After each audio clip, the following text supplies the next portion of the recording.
Welcome on this day to prepare Italian spaghetti, a special recipe to share with family and friends. The ingredients are the following: 600 g spaghetti, 1 hora cooked oil, 6 cloves garlic slice, 3 tomatoes chopped, oregano to taste, salt and peppers to taste.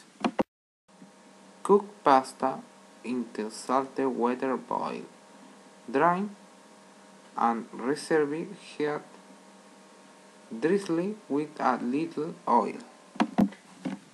Place the remaining oil into saucepan. Bring the medium heat and the perfect and the garlic and tomatoes and cook for 1 minute and the oregano and pasta mix well and serve it immediately.